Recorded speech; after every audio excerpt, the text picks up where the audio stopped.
Hola amigos, muy buenos días amigos y amigas, ¿qué tal? Otro día más juntos y yo feliz de estar aquí comentando con ustedes cuestiones relativas al psicoanálisis. Antes que nada me presento, mi nombre es Mariana García Guzmán, soy psicoanalista en formación permanente de la Escuela de Poesía y Psicoanálisis Grupo Cero, radicada aquí en Madrid y para el mundo. Hoy les traigo una pregunta. ¿Han reflexionado qué es la personalidad? Porque, porque es una cuestión interesante, ¿no? Em, Vamos a decir, desde el psicoanálisis siempre, ¿no? Que el ser humano se produce, ¿no? Que se construye entre otros, que eso es lo que da, digamos, la condición del sujeto humano, ¿no? Que somos entre otros. Y bueno, en eso vamos a estar de acuerdo, me parece. Cuando un bebé nace, ¿no? Solito no puede mucho, no puede hacer nada, porque es el animal que nace más indefenso de todos, ¿no? Hay muchos otros animales, diría, creo que casi todos, cuando nacen ya pueden andar, por ejemplo. Nosotros va a pasar más de un año hasta que podamos andar, de comer ni hablar. Entonces necesita de la madre, de la función madre, para que se alimente, para que le dé calor, para que lo duerma, ¿no? Para que lo cobije, en fin, que en ese primer momento necesitamos todo. Entonces, a partir de ahí se irá construyendo ese ser humano que pasará por múltiples momentos de aprendizaje a lo largo de la vida, ¿no? Eh, constituyéndose como sujeto, ¿no? Desde el psicoanálisis vamos a decir que hay diferentes etapas libidinales, ¿sí? Por las que va a pasar ese sujeto, donde la primera es la etapa oral donde todo pasa por la boca. Habrán visto bebés, ¿no? Que bueno, que la boca es la zona que se eugeniza porque es la zona donde toman el pecho, ¿no? Donde comen, y al principio los bebés se llevan toda la boca como para reconocer todo aquello que tienen alrededor, ¿no? Y habrá un segundo momento en esta etapa oral, que es la etapa de masticar, ¿no? Que es, digamos, es una segunda etapa. Está la primera, que es la de succión, y la segunda, que es la de masticación. Es como más caníbal, ¿no? Eh, Luego vendrá una segunda etapa, que es la etapa anal, donde es, digamos, la parte de control de esfínteres, donde ya el bebé es un poquito más autónomo, ¿no? Y va precisamente pudiendo desprenderse de eso que viene de su interior y es el primer regalo que le puede hacer a la mamá, ¿no? Esas heces que salen, es algo que él produce y que puede entregar, ¿no? Ese es el primer regalo del niño hacia la madre. La tercera etapa, que es la etapa fálica, la fase fálica, ¿no? Donde el niño y la niña, me refiero al sujeto, al humano, ven que hay una diferencia entre ambos, ¿no? La etapa fálica en psicoanálisis no tiene que ver con la sexualidad genital, ¿no? No está tan detenida en ese momento, que vendrá más tarde, vendrá en la etapa genital, ¿no? Con la pubertad. En este momento es algo más simbólico, ¿no? A donde el niño va a ver que él tiene algo que la niña no tiene, ¿no? Entra toda una suerte de simbolismo y de significación muy importante, a donde en realidad lo que se va a jugar es el complejo de Edipo, el complejo de castración, ¿no? Eh, y donde empieza a jugarse, ¿no? La falta de ese órgano, de ese falo, ¿no? Y esa diferencia, esa atribución que en su momento también el niño hace a la madre, a esa madre totipotente, a esa madre fálica porque todo lo puede, no porque tenga un falo, sino porque es una madre completa, es una madre que no necesita de otros. Entonces, esa imagen tiene que romperse, ¿no? Esa madre tiene que dejar de ser fálica, dejar de ser completa, necesitar a un tercero, que será el padre o un trabajo, algo, ¿no? Que la haga, que la muestre al niño incompleta, eh, para que el niño pueda entender, ¿no? Que, que que ella no lo completa y él no la completa, que no son uno verdaderamente. Entonces, en esa fase fálica también es a donde entra el complejo de Edipo. Antes de continuar, quiero hacerles una observación, ¿no? Yo estoy diciendo esto muy resumido, pero hay muchísima bibliografía al respecto, de Freud, obviamente, que fue quien desarrolló toda esta teoría, y trataremos la sexualidad infantil más en detalle y más en profundidad, porque, bueno, ahora se los cuento para hablar de la personalidad, ¿no? Y es importante que entendamos un pelín esto para entender cómo es que se estructura, ¿no? Porque al final el nódulo de la personalidad diremos que va a partir un poco de ese complejo de Edipo, entonces sí que necesito contarles esto. Pero, pero es un tema muchísimo más extenso, hay mucha bibliografía, como les digo, y lo trataremos más en profundidad. Y otro tema importante que les quiero aclarar es que estas etapas, ¿no? Que les estaba diciendo, la etapa oral, la etapa anal, la fálica, son etapas por las que transitamos todos los seres humanos, todos, pero que no tienen un momento de inicio y un momento de final, una duración precisa y exacta para todos, sino que serán más o menos alrededor de unas edades, ¿no? Pero tampoco como papá y mamá nos tenemos que volver locos a ver si mi niño se chupa el dedo, a ver si... No, porque esto va sucediendo a lo largo de nuestra vida. Y además una cosa muy interesante que nos enseña el psicoanálisis también es que esto no pasa en un momento y prueba superada, ¿no? Sino que podemos volver a etapas anteriores. De hecho, hay patologías que se quedan fijadas en una etapa libidinal, ¿no? Y incluso en nuestra vida cotidiana, dependiendo de alguna circunstancia o de alguna cosa que pueda sucedernos, es como que regresamos a ese momento, ¿no? Entonces, eh, no son cosas que suceden. Recuerden que el inconsciente no tiene tiempo, ¿sí? Que el inconsciente tiene un tiempo diferente al tiempo cronológico. Entonces está todo el tiempo funcionando, todo el tiempo jugando dentro. Entonces podemos ir y volver aún siendo adultos, ¿eh?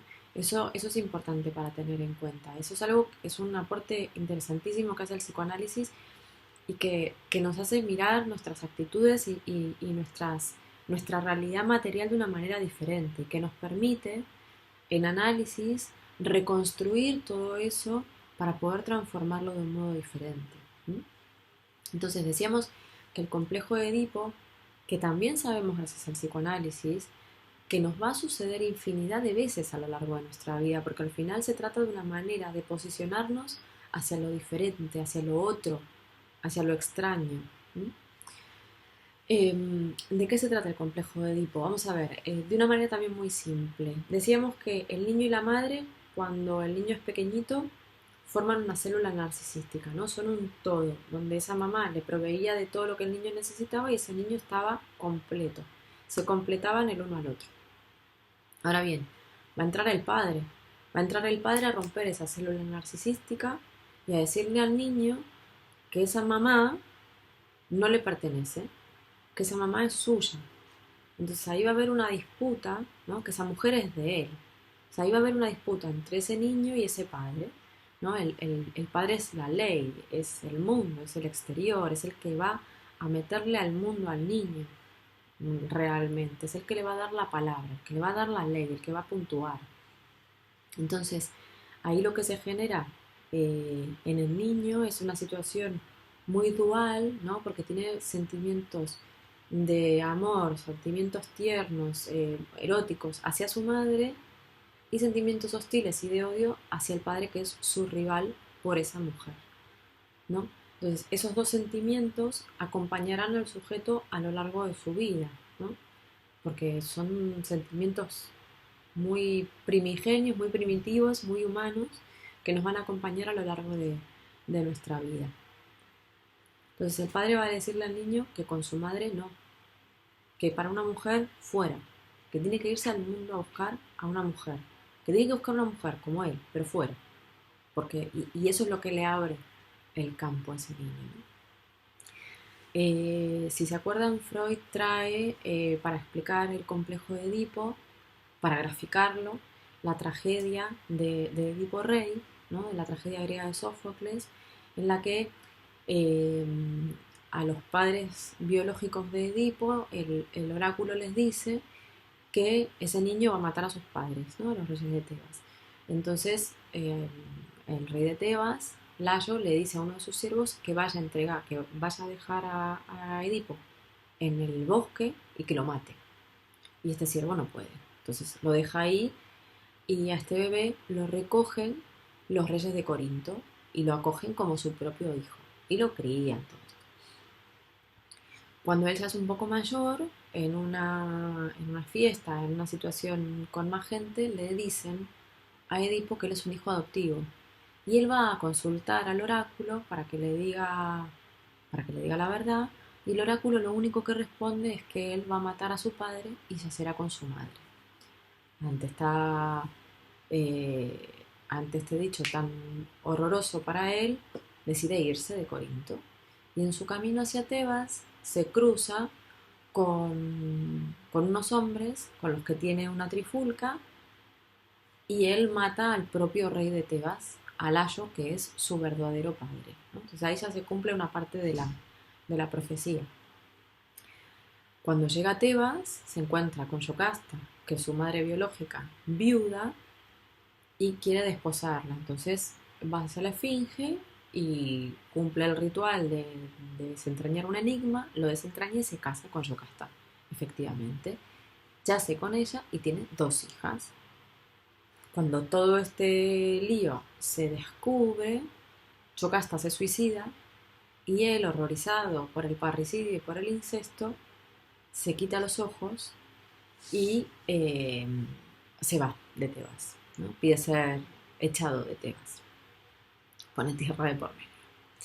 Entonces, Freud va a utilizar esta tragedia para ejemplificarnos, ¿no? Y para venir a decirnos que estos son los dos deseos prohibidos que vamos a tener todos, ¿no? Que quedan reprimidos en nuestro inconsciente, pero que esa energía sí que permanecerá eh, y que será la que pulse, ¿no? Será la que luego pulse, eh, será nuestro motor, ¿no? Eh, que es lo que funda el aparato psíquico al final. El complejo de Edipo funda el aparato, ¿sí? Y se va a volver el núcleo, de alguna manera, de lo que podemos llamar personalidad, porque será el modo en el que el sujeto se pare en esa triangulación que son padre, madre y niño, ¿no? Dependiendo de cómo se pare ahí, de la agresividad que tenga hacia ese padre, del amor que tenga hacia esa madre, de su retracción hacia la autoridad del padre. Digo, al final va a haber una situación muy, muy compleja, valga la redundancia, que el niño va a tener que gestionar, ¿no? Porque además de eso va a venir el complejo de castración, ¿no? O sea, esto de que igual si me hago el loco, mi papá me la corta. Entonces va a tener que renunciar al amor de la madre para seguir teniendo ese miembro que a él tanto le interesa. Entonces esto va a ser como que va a forjar la personalidad de ese sujeto. Pero decíamos antes que el Edipo no sucede una sola vez en la vida de las personas, sino que se reedita muchas veces a lo largo de nuestra vida. Y esta es la clave que tenemos que tener en cuenta para la personalidad, ¿no? Para esto que hablamos.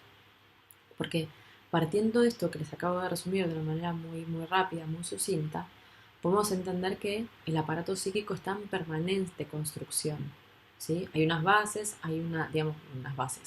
unas primeras huellas némicas muy importantes, ¿no? Pero el sujeto psíquico es también social, ¿no?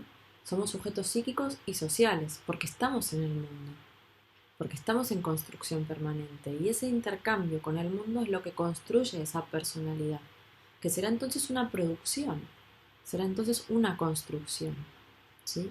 Y el producto de esa construcción puede ser algo diferente siempre, porque se está construyendo, puede ir mutando, ¿no? Se puede ir transformando, siempre que querramos, ¿no? Esto lo hemos dicho muchas veces también en otros videos, porque al final lo que es más importante es que el sujeto tiene que querer, ¿no? Tiene que desear esa transformación, porque nadie lo puede hacer por él. ¿no? Entonces, eso que somos es un poco una fantasía, es un poco la mirada desde la conciencia, es un poco falaz, ¿no? Porque estamos sobredeterminados por nuestro propio discurso. Digo, si repartimos cada día que soy un fracasado, y vamos a fracasar, efectivamente. Si todos los días decimos que somos tontos, que somos unos tontos, y nos estamos poniendo en ese lugar de tontos, y tenemos una lealtad a la que obedecer, entonces vamos a hacer cosas de tontos. Es así, porque esas palabras nos vienen dadas, ¿no? Y estamos obedeciendo a esa sobredeterminación, finalmente. Y eso tiene que ver también con un rol dentro de la familia, dentro del grupo de amigos, dentro del trabajo, ¿no? Digo, sabemos cómo funcionan los demás para con nosotros también, si ocupamos ese lugar eh, permanentemente, ¿no? Eh, tenemos esa etiqueta que nos protege un poco, ¿no? Parece que nos protegiera, parece bueno, somos así. Entonces ya como somos así, bueno, ¿no? Y al final lo que sucede realmente es que eso nos cierra puertas.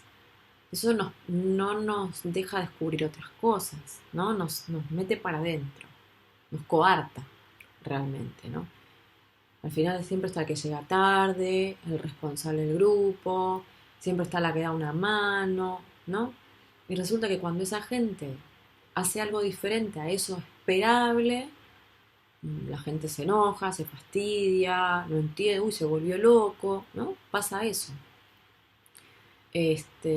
Pero mantenernos en el mismo sitio al final enferma, ¿no? Al final, porque va en contra de la naturaleza de las personas realmente.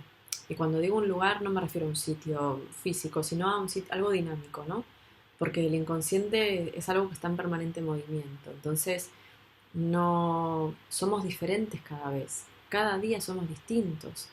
Aunque no podamos con eso, cada día somos diferentes. No somos iguales a los que éramos ayer, ni esta tarde seremos los mismos que esta mañana, porque tenemos estímulos del exterior y esos estímulos nos cambian, nos transforman, ¿no? Aunque pongamos mucha resistencia, porque lo que se transforma es el inconsciente y será lo que nos permita acceder de otra manera a la realidad, ¿no?